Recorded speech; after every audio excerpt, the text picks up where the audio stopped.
Hello and welcome to Wake and Jake. Myself, Jake Storielli, Big Baby David here as we go through the world of baseball and the NBA. Had a lot of noise between the draft, which we haven't really talked about, and NBA free agency is underway. Chris Paul, San Antonio, sure, give Wemby the ball. Call me coach. Go through some baseball stuff, kind of our general Around the Horn segment, which I told you I still don't want to call Around the Horn because that's been taken. Shout out to Tony Reale, Talking Yanks fan. So we'll do some baseball around the league. There's not a lot of big topics. Home run derby change formats. We'll get there when we get there. I don't know. I think for me, it's turning the page on June, which is turning the page through half of the baseball season. In what tees up one of my favorite months of the year in baseball with July, as we figure out who's going to be buying and selling, as we figure out, God, there's so many teams up in the air right now, and I think I want to start with one team who is not up in the air, who changed the whole conversation with a good month of June. It's the team that had the best record in baseball in June. Your Houston Astros. 17-8. 17-8 in June. Second best, the best National League team. The New York Mets. So yesterday's extra innings game between those two decided who had the best record in June. How do you like that? Mets had 41 homers in June. Orioles had 60, so we'll get to them in a second. But Houston, I did early April Wake and Jake, how ugly the Houston hole was getting dug. Gross sentence. There was follow-up episodes of that. There was the first time we thought Houston was out of the woods. They put together a nice little streak. And then the bottom fell out again. That now a 17-8 June has them a game over 500. Double checking. Yes, they're 42-41. They got there right at the halfway point of the season. They have a decent run differential, if you're into that kind of thing. 9-1 in their last 10. And they're still missing stuff. Like Kyle Tucker has been out for a chunk of this. He fouled that ball off his shin. They're still missing some pitching. So you could spin it either way, and I'm sorry, I did put on my beautiful John Boy Media sweater because this room was freezing. I think it's gotten a little warmer in here. Shout out to our guy Luis, who kind of runs the building here. He was up here dealing with it because it was way too cold. It was meat locker cold. And yeah, I think the bigger thing that's going through my head is the Seattle Mariners, who's a team that I tried to talk myself into and give them respect and give them credit. They now have a 3.5 lead in the AL West. That's the second closest division in all of baseball. The AL East is number one. Orioles and Yankees, going for the best records in the American League. Hopefully for my Yanks, they keep it going because they had a tough June, although they landed one game over 500 after kind of being in it in a bad way for 2 weeks. That had all of us, we recorded Talking Yanks last night, and we're like, okay. And I think at no point in the month was it an under 500 month. Yeah, because I feel like I was kind of tracking throughout. It all came downhill right at the end. Yeah, first week was still good stuff, and that's how that goes. Hopefully, they're on their way out of it as they get an off day, and then they're hosting the Reds and the Red Sox this week in beautiful New York. Like you heard, the Orioles hit 60 homers last month, which I believe that's a franchise record. I think Anthony Santander broke the Orioles record most homers in June, or was most homers in a month. Either way, that's a guy you don't talk a lot about when you're talking about the Orioles. And with that, Gunnar Henderson has thrown his hat in the home run derby contest. And a nice little reminder, we'll be at the All-Star game, home run derby, and we'll be doing an event. We do our event during the game. We do usually record a live show. We have some fun with the people. And then we just kind of have the game on and hang out. So if you're in or around Dallas, Texas, that's where we're going to be. Always one of the more fun events of the year. And I guess this is a little bit of a spoiler and a teaser. Last year, we struggled. Home Run Derby tickets are crazy expensive. I think it's a lot of like corporate workplaces that just get tickets and then they sort it out and you host clients and stuff. You get a lot of baseball fans too, obviously. But the home run tickets are mighty expensive. That we were looking at them this year, and we had a choice to make because you have to look at the dimensions of the outfield. And last year, I think there were 0 lefty hitters. I think Adley was the only home run derby contestant, and he's switch, and he did one. He did some lefty during his round. He did a mid-round transfer, which was cool. Could have been awesome. Respect. But, yeah, if you do some math on that, not a lot of balls to right field. We took a chance. We bought tickets in right field, and Gunnar being the first person to sign up is good news. And that's why I've been sneaky rooting for Josh Naylor to enter the home run derby. Or just balance it out either way. Like baseball, that kind of needs to be one of the things you do. I feel like when I was a kid, I recall it being like they would try to. I think they tried to, but yeah, last year was alrighty. Felt bad for all the people out in right field. Orioles continue to be a problem. I made a lot of jokes on it on Talking Baseball today. Heston Kjerstad, who may not be in your book, and every time I do try to say it just a little more Nordic. Kjerstad. He's from Texas, went to University of Arkansas, so maybe I need to chill with that. But one of his ancestors was Nordic. So, but yeah, he is another blonde-haired prospect who comes up, and he has silly power. He hit a couple home runs this year, 999 OPS, limited sample. But the Orioles are humming, and the Yankees aren't, which still has the projections for the Orioles to beat the Yankees in the East this year. They're built for the regular season. We'll see. Hopefully the Yankees have just put in their bad time in their rear view, as the Orioles just did as well. I don't know, my other things from around the league that I wanted to hit on. Royals had a big series this weekend. They're a game back of the Twins. I think it's of note that Detroit is kind of dead. Like this year, we thought they could dance in the Central, and we thought the Royals would be better. Like Detroit specifically, I think so much of the stock that was put in them preseason was on Torkelson. Hit 31 homers last year. You take the next step, a few more homers, a better overall offensive profile, and it just fell apart there for him for now. So yeah, and that's been kind of their whole season. Riley Green has been really good. Yeah. Other than that, man, offense in Detroit has always been a problem for them. Although Kerry Carpenter, he's doing it again. Good for you. Outside of them, not much.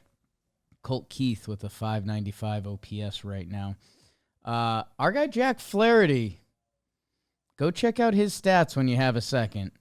89 innings pitched, 115 strikeouts. He is punching tickets to the tune of a 3.24 ERA. So he has truly been fantastic. He'll probably be a name you see at this deadline. Mark Canha, that'd be a nice piece for someone. But yeah, I guess that was kind of my head tilt as we really enter July. You're gonna have to get hot in a hurry to add at this deadline or to have a big second half. The Texas Rangers are kind of the headline. Last year's defending champions. All this time I spent on Houston, and is it going to end? Is this going to be the year? Doesn't look like it. We'll see. Like Seattle, I don't want to rule you out, although BBD just noted that their fans were in our Talking Baseball comment section, and it sounds like they are feared. At least for one fan. For one fan. What was the quote on that? Said Seattle fan here. Don't. Too far. Okay. Seattle fan here. No need to apologize. We know we are going to lose our lead. The hitting is abysmal, and no trade acquisitions will help. So hey, that's one fan quote. I don't want to write that note as Seattle, but haven't won the division since 2001. That's all Houston does. And when you see that 3.5 from where we were, and again, it feels like 10 days ago, them in Texas were in the exact same spot, sprinting the opposite direction. Corey Seager got hit in the wrist. We'll see if he misses some time. It seems like everything is going wrong in Texas. That could they become an interesting deadline team? I don't know. But they have to get hot in a hurry because they are one loss away from the Los Angeles Angels of Anaheim. How much have they been on your radar this year? Not much.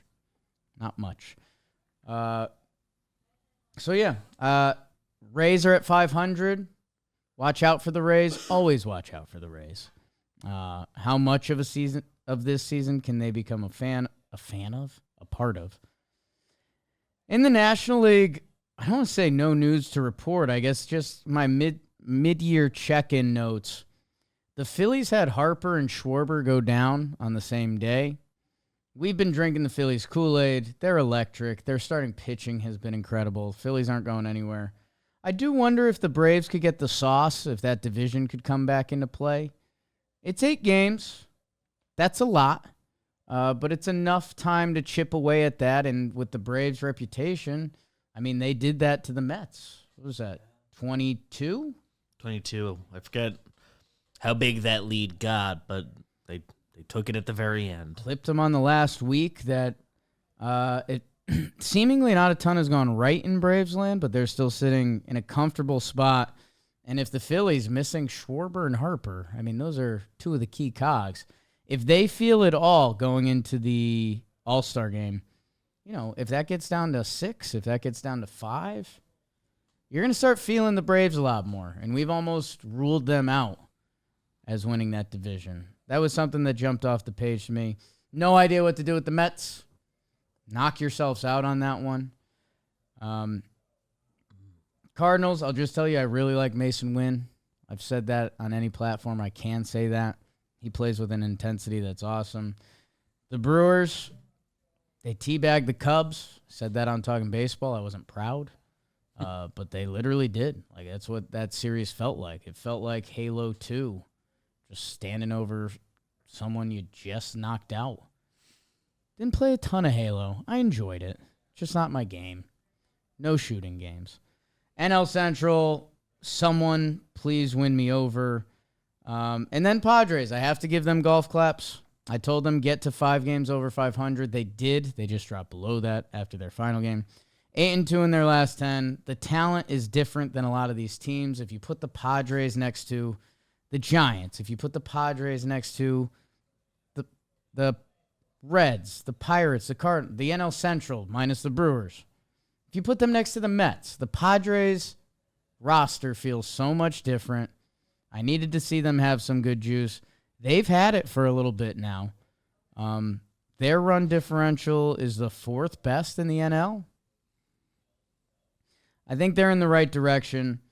I'm always going to hold out hope for my Snakes. If they could sneak over 500 before the All-Star break, they'll start believing in themselves a little more. They were under 500 in August last year. Last time I need to remind you of that. My next thing, and I hope I don't miss out on good action these next couple weeks, we're going to lift our heads up. It'll be the All-Star game. We'll see you in Dallas, and we're going to say this team has done blank. 14-4 in their last 18. And that's going to have them sitting as one of the powerhouses in the game. Because I can't believe the lack of separation that there still is. It's nuts. And I guess baseball does this every year because I brought up last year's standings on this date to do Jakey's weird standings check-in game. I think in the National League, the top 6 out of 7 teams had been sorted out. in the American League, it was the only outlier was the New York Yankees, who are waiting to have their second half of the season collapse. You remember those New York Yankees and how bad last year got and how miserable we were all. Ooh. So, hey, I realize not really on the screws on too much there. I just want to see whose hot streak is next because the Astros basically just saved their season. The Mets might have, but I don't know if that's a good thing. And hey, a little shout out to my Diamondbacks. They were 16-11, and they've been playing a better brand of baseball. And Monty's pitching better, and they've got different guys back. Corbin Carroll had as bad of a start to the season as you could possibly have. So I know I have some Snakes bias in there because they are family. Other than that, God. Man, 19 teams had a winning record in June. That feels off. So the other 11 just got their teeth kicked in. Yeah, it looks like the bottom 7 teams or so got the work. Looking at you, Cubs. Looking at you, Texas Rangers. 11-16. Oh. Like, if you want the defending champion Texas Rangers to get back in the mix, they need to have a massive July, and they're down bodies, and they haven't done it. They need, like, a certified good month to balance out this bad month before they even start making, like, progress on the season. Like, that's what I guess that's part of what I'm trying to say. They went 11-16 last month, which was the sixth worst record. I mean, tied for like 5th worst. 11-16. If they go 16-11, which is a really strong baseball month, which is always blows my mind. Yeah, like how close to 500 it all kind of like how many of those little games just decide all of this, and that's what makes baseball beautiful. 16-11 is what the Brewers did this month, and they were the 5th best month in baseball. If the Texas Rangers do that, I still don't think that's enough. They're 38-46. So quick math.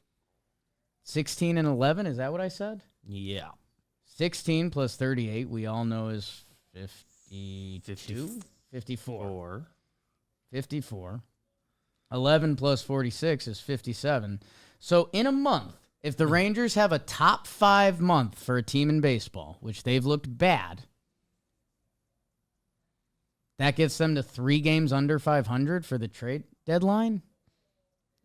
But they need to have the best month in the sport to feel back. And they're not even going to have those names. So, hey, it's the beauty of baseball. The New York Mets had the 2nd best record, the best record in the National League. If you get the hot sauce in baseball, it can happen quickly. But yeah, maybe if this is the end scene of the rom-com where I was, wondering if Houston was going to die this whole time, like right behind them was the Texas Rangers. It's almost time to call it.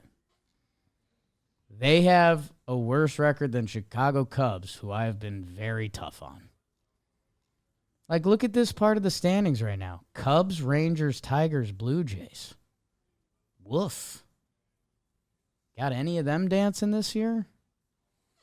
Which one feels different from the rest? Cubs, What does Rangers, it say about them? Cubs, Tigers, Rangers, Blue Jays. Not much. Like, Cubs just because the Central's always daunting, maybe? I don't know. Yeah. I don't believe in any of those. I mean, like Rangers should be the best of that group. They're with these guys. like, you've got a pile of mid before you even get home. It's the worst teams are the White Sox, Rockies, Marlins, A's, Angels. Yes. That feels right. Borderline chalky. We're in on it. Blue Jays, Tigers, Rangers, Cubs. All 4 of those teams were very hopeful. Where did the Texas Rangers land on our TPPs? Oh, defending top 3 champs. They had to be 3, I think. They had the young studs in the middle of, quote unquote, young studs. White Langford cycle. We like that for him. Like those teams Cubs, Rangers, Tigers, Jays, they still have to, not even to get in the mix, they have to jump the Nationals, the Reds, the Pirates, the Mets, the Giants, the D-backs. That's before you get to the Rays and Astros, who have been kind of cooking again. Texas Rangers were number 3 in our preseason power rankings, TPP rankings, ahead of the Orioles, Phillies, Yankees. They won. They won the World Series. They literally won the World Series. And yeah, I don't know, research and development, but let's say my Snakes don't find it this year.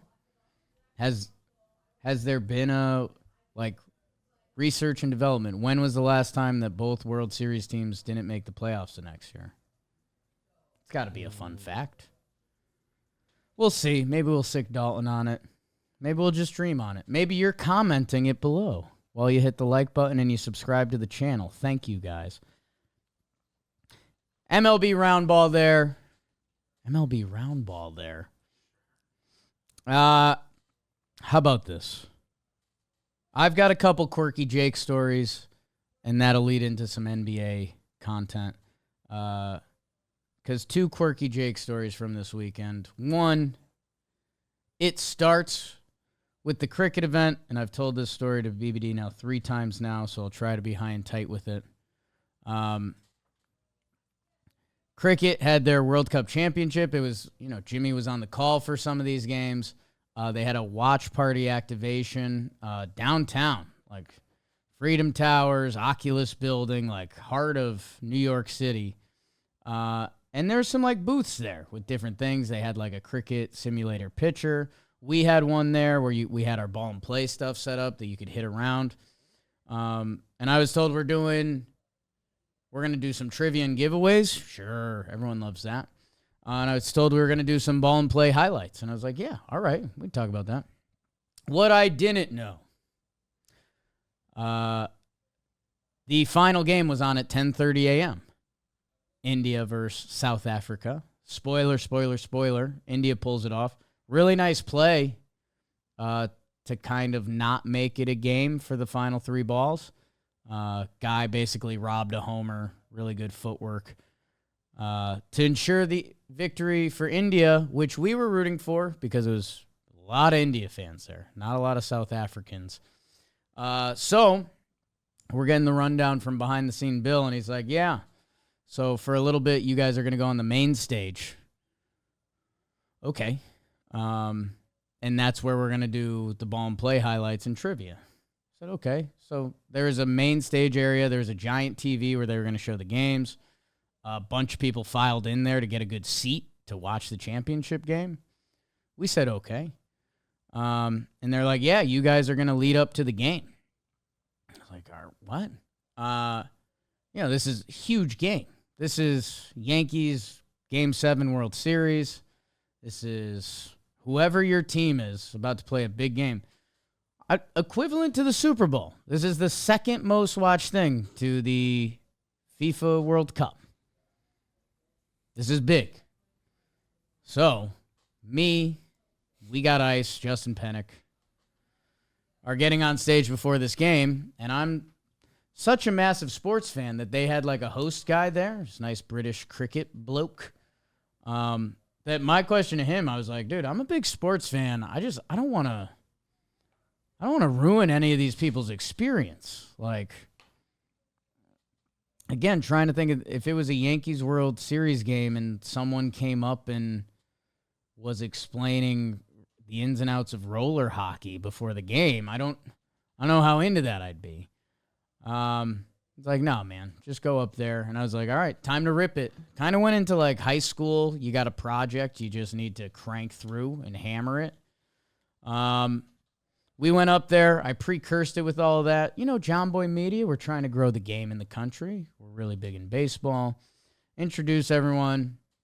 We roll the ball and play highlights. No idea how everyone's going to receive it. They're seeing the highlights and they're like, okay, this looks like a version of indoor cricket of sorts. Crowd starts to enjoy it. Joe's McFly gets hit in the head with a line drive. So it was a little, I don't want to say America Home Video-ish, but people are people. Chris Rose being silly in the booth. There was some mild cussing, which we forgot about. That we were like, oh. Like this is an event. Me and Dan Rourke in each other's faces, swearing. But yeah, the crowd didn't seem to mind it. There were some kids there. But yeah, we rolled the highlights for a little bit. People were kind of about it. We got a nice little round of applause. And then we did trivia. We called up. They were like, oh, you should call 2 people up because, if you just have the crowd yell it out, it gets kind of crazy. Turns out, karaoke mode a little bit. We kind of wanted the crowd to be crazy. This was a big day for them. So we called up 2 guys. Neither of them were dialed in for trivia, so that was kind of whatever. Really cool moment was some guy in the crowd found out India was batting first. So he just yells out, he goes, India's batting first. And the crowd goes, yeah. And we're like, all right, that's sick. I don't fully have that emotion in me, but I like it. I like that we're there. So then we went the opposite way with trivia, where we picked out the most generic answers we had, which they were all generic because, again, hosting cricket trivia is not my strength. And we had Zoe and Pennick in the crowd with giveaways. And so, the answer to one of the trivia questions was India. And we're asking this crowd of people, 98% from India. And so we asked the question, and the whole crowd is like, India! And then seeing Zoe and Pennick have to pick out who to give the giveaways to, really good stuff. You pick out the child or someone having a good time. Pennick fell at one point, crowd like that. America's Funniest Home Videos. So we got through that. We had a good time. We had our ball and play booth set up. A lot of kids coming through, hitting, pitching. It's a good time. At one point, Jack Doyle was pitching to a fairly older woman who was getting her cricket swings in. So that's always a good sight to see for me. Anyways, the next story is a little more bizarre. I was going to my friend's baby shower in Hoboken. So end of the event, the game ends, India wins, good time. Time to roll. I'm like, how do I get to Hoboken from here? I have no clue. Punch in City Mapper on my phone. Good app. Shows you how to get around the city pretty well. And so it's like, all right, head this way, and you get you over to Hoboken. So I was like, sure. One stop. Perfect. Get over there thinking it's a train. It's the ferry. That's fine. But it's a good day for the ferry. Great day for the ferry. But ferry's just slightly different rules. Like you have to actually buy a ticket. Like you can't beep in and stuff. And I'm on a bit of a timeline. So the ferry goes every 30 minutes. I get there with 8 minutes to go. I'm dripping sweat. I've been playing ball and play with kids. It's a hot day. So I get there. Line for the tickets goes pretty smoothly. I'd say I'm out of there in 2 minutes. So I got 6 minutes. 6 minutes to play with. There's a convenience store there. I needed a Celsius, a water, and if they had deodorant, I was going to get deodorant because I was in it and I was heading to a baby shower type event. Pretty standard. One you want to smell all right for. It's just not what you want. So I head to the bodega. There's a line of 3 people. They have deodorant, so I'm kind of hyped for that. I think I bought some Tums too, just, So first people in front of me in line. The transaction's just not going quick. It's like, okay, whatever. I think we're down to 4 minutes left, but we should still be able to execute this pretty good. Person in front of me, we get into a full-blown exchange. She beeped her card, and he said the payment didn't go through. She then goes on her phone to show that the payment did go through. He then opened up the credit card machine to show her hey, this has all the transactions. Your credit card's not in there. She is reemphasizing on her phone that she is paying. She's paid for that transaction. Tick, tick, tick, tick, tick. We got a line for the boat. People are starting to go on. We're minute 30 to leave. And I never take the ferry, so I don't know the rule? Like, are they going to give a last call or anything? Is it last person on the boat is the last person on the boat? Sometimes they just straight up run out of space on that thing. Right. So I'm kind of poking my head in and out, like, where are we at? So I think she finally gives in and says the transaction probably didn't go through, / she could probably cancel the first pending one on her page. They go for round 2, and they get it. And everyone's good. They were pretty tense, having a bad time. I'm like, okay. And I probably got a minute on the clock here. So I'm like, all right, let's go. So he scans everything, $14.98. We'll get to that in a second. Beep the card. Nobody in line. We're getting tight. Beep the card, and his machine is just spinning. Poke my head out. Nobody going. I let out like a little yelp. I was like, ooh. And the ferry guy kind of looked at me, and I was like, guys, can I still go? He's like, yeah, but it's like go time. In my wallet, I had $15, a 10 and a 5. So I just slammed it on the counter and was like, I got to go. It was a very New York City moment. It was a very New York City TV show moment where it's like, here you go. Hey, take the money, pal. I got to go. So I think I paid $30 for water, Celsius, and deodorant because I think the original payment just went through. Haven't checked, and I'm not going to check. That's a small enough number that right. It's like... It's New York City. Like, it feels like you could go into a bodega and get charged that for a Celsius deodorant and water anyways. You could have told me that 3 costs you $30 these days. And it's like, well, yeah, you're at the one right by the ferry. Yeah. So I get on the ferry. I make it. Last person on. And then I walk past everyone because I want to put deodorant on and change my shirt. So I don't want to, like, offend anyone, but I'm not going to, like, go in the bathroom. Like, we're on the ferry. It's one stop. And literally the seats were all facing one way. So I was like, this is perfect. I got no one looking at me. I'm going to put on some deodorant, half take my shirt off, and then I'll actually shirt swap, wipe myself down, put on the new shirt, game on. I love the ferry. Going to take a sip of Celsius, watch the water, blah, blah. So I start sheepily back of the boat, putting deodorant on, half have my shirt on and off. And I see the ferry conductor guy kind of look at me.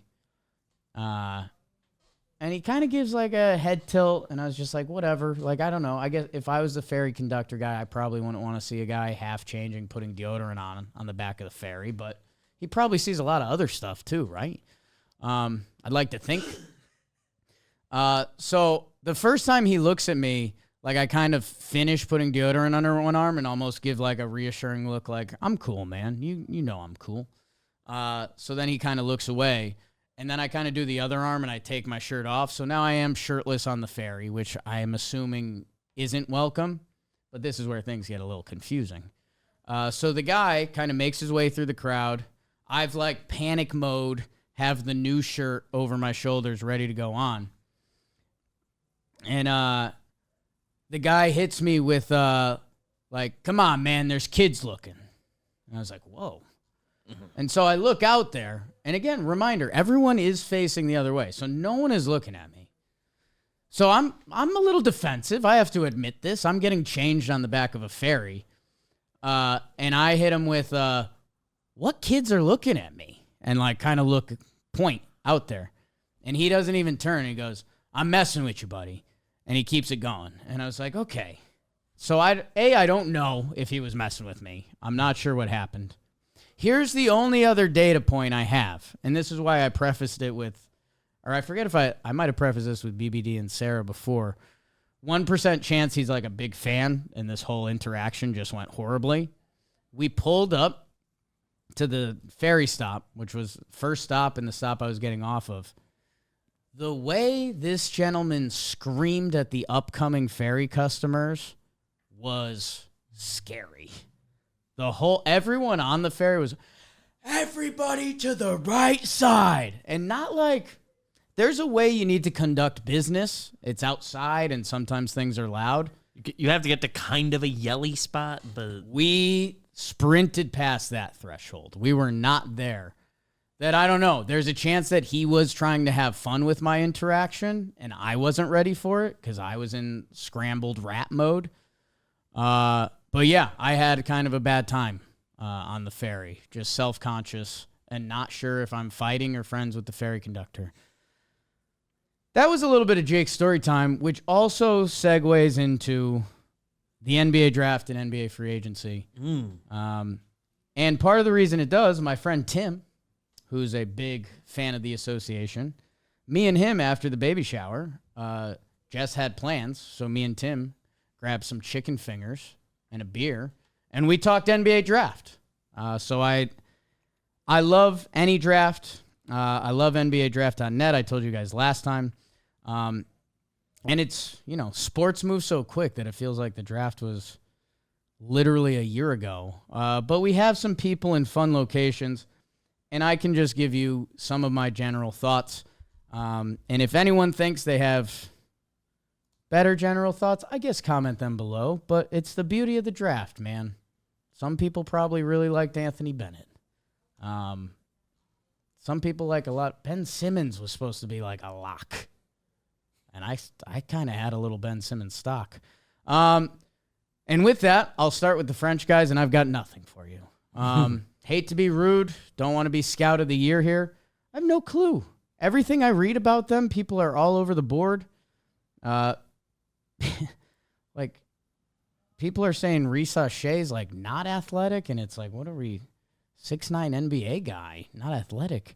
Maybe he's the next Batum. Just signed with the Clippers. Congrats. I'm not going to pretend to give you anything. I'll root for him. Why not? Reed Shepherd, everyone that I listen to about basketball is about him. Says he's supposed to be, I don't want to say a revolutionary shooter, but type of special shooting that you don't see a lot. I believe in what Houston's building, and I know I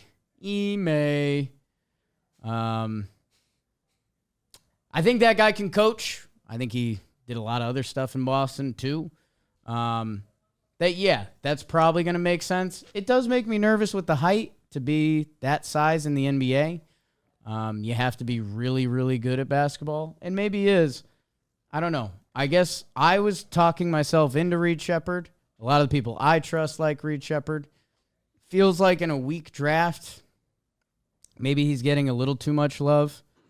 The guy for me in biasly is Stephon Castle. He's going to figure it out. He's not a point guard. I love him with Wemby. They're going to be a brutal team to play. Just getting buckets in San Antonio will be tough. Castle's going to have to learn how to shoot if you're going to play with Wembanyama. That's what he needs. And I think he will. Or at least like corner 3 NBA level. Like the shot is there. It's got form. San Antonio has a track record of helping guys being able to figure out their shot. And he's an athlete. He's going to get enough transition buckets, rebounds, and assists that he is going to contribute and be a good player. It's kind of one of the follow-up thoughts from this draft is like, there's something so safe about him as a 6'6" guy that can guard 1 through 4 and play just good basketball, that in this draft of question marks, everyone's doing like, are we just going to look back and be like, wait, he was the guy? I believe in that. Maybe there's UConn bias. Speaking of UConn bias, Klingon falls to 7, one of the stories of the draft. In a weird way, I think he's kind of a Portland guy. I think Connecticut sometimes has Portland energy. Portland's pretty isolated. It's its own little spot up there that I think he'll be good with that. I know they still have Ayton, and those two don't fit together, but Ayton might not have a lot of fits left in the league in general. That's going to sort itself out. I was really hoping Klingon fell to the Spurs at the 8th pick, and they just decided to do some sicko lineups, kind of like we saw work with Minnesota this year. Like Wemby and Klingon, just put those two bodies down low. You'll figure something out. It's not happening because he gets taken with 7.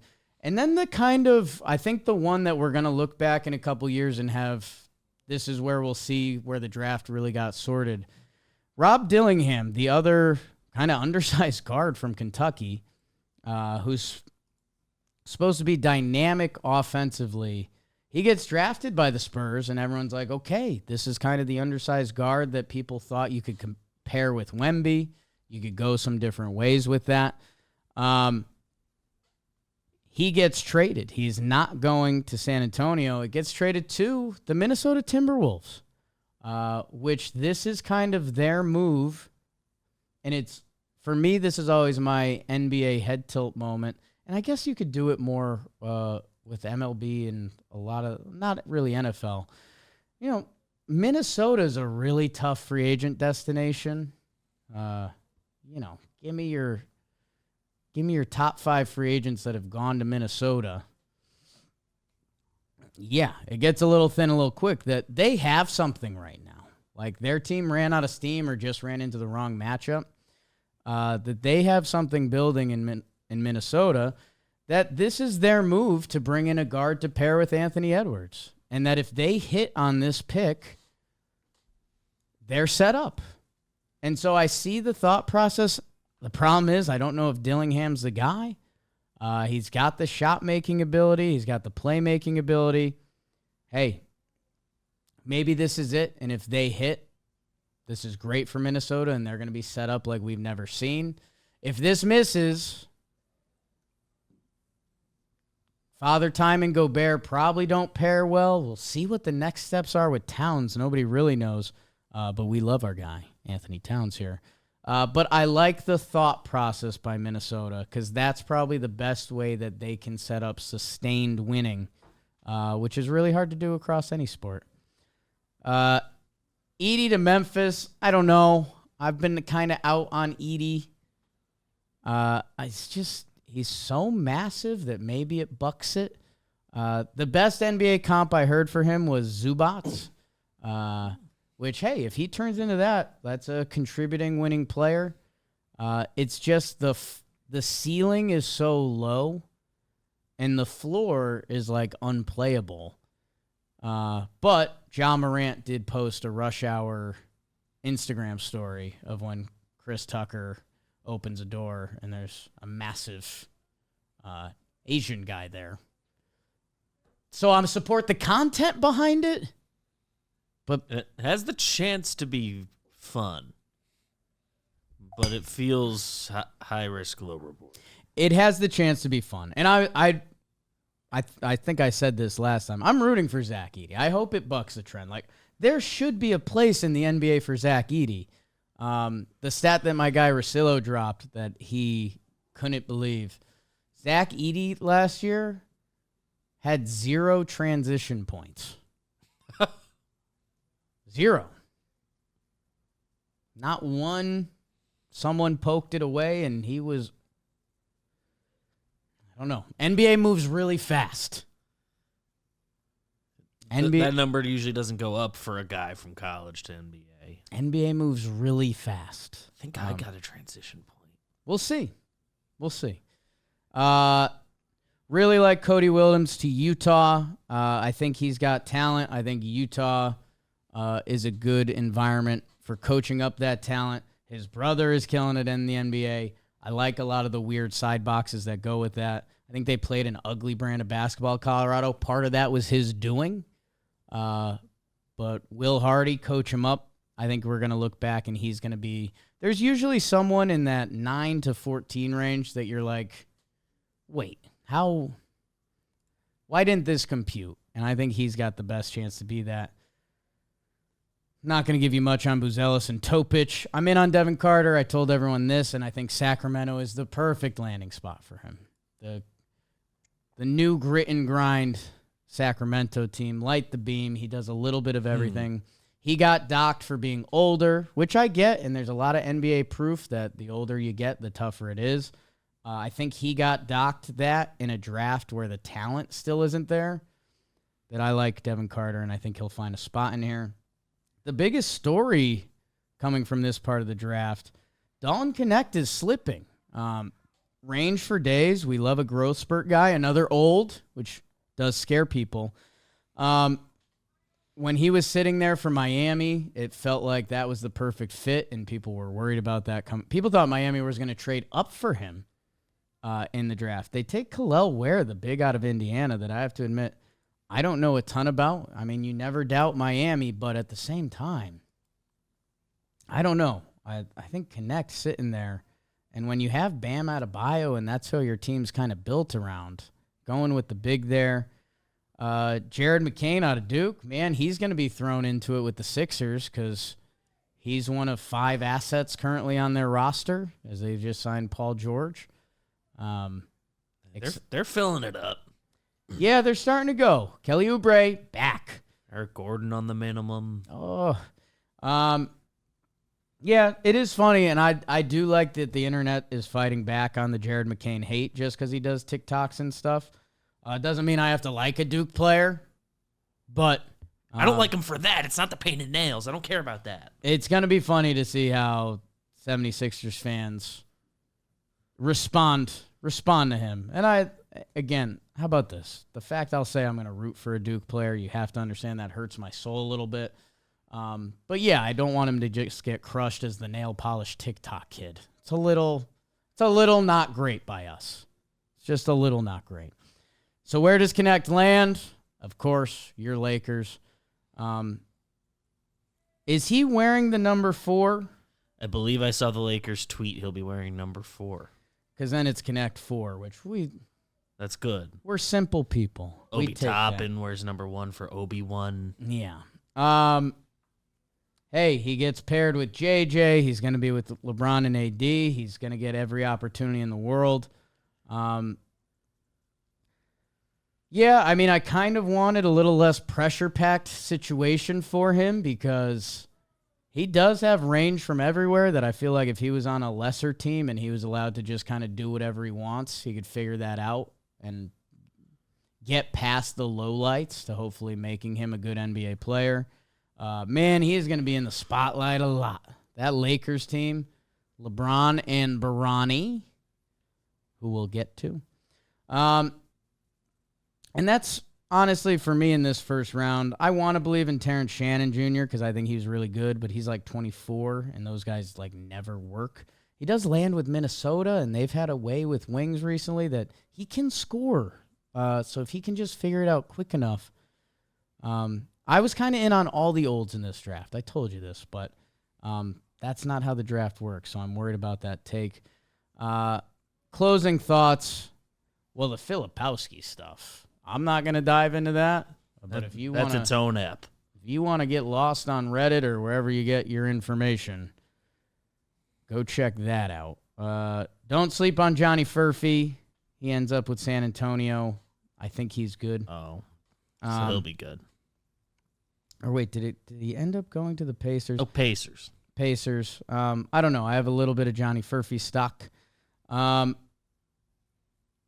do a couple of my UConn guys went in the second round. I can't grade them properly. Bronny James. I've had a lot of conversations with myself about this.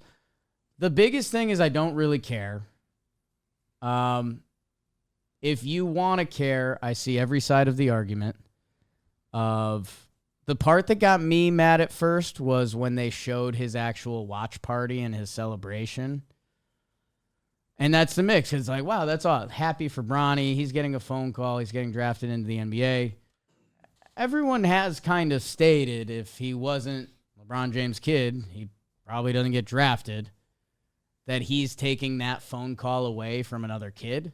That was like a tough moment for me. Where it's like, damn, that sucks, man. That's, everything about realizing your dreams and that we do for every prospect. The fact that it's getting talked about so much for picks 55 through 60, or 58, excuse me, that I do think is a great point is like, not much usually comes from that part of the draft. So do we really care at all?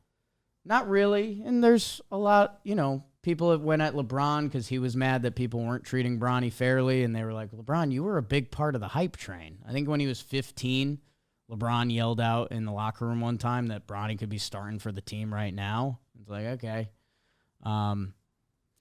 But,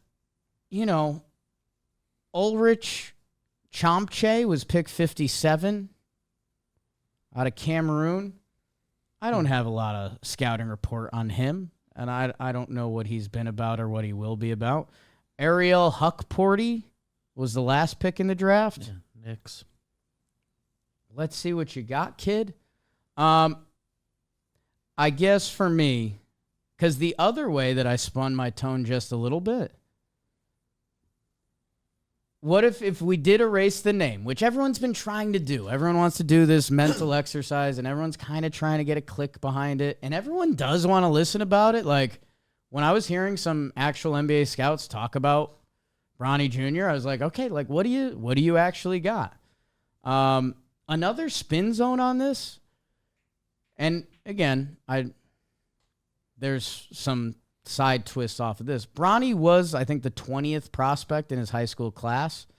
Some people think those numbers were cooked a little bit by being Bronny James, which, okay, that is what it is.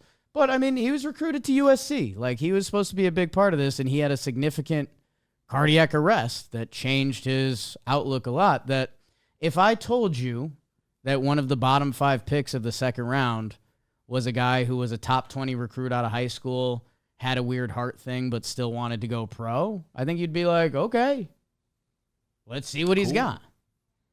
So, I don't know. It's much to do about kind of nothing. And the most impressive thing is, like, I don't know, they dreamt on this for a while, and it's actually happening.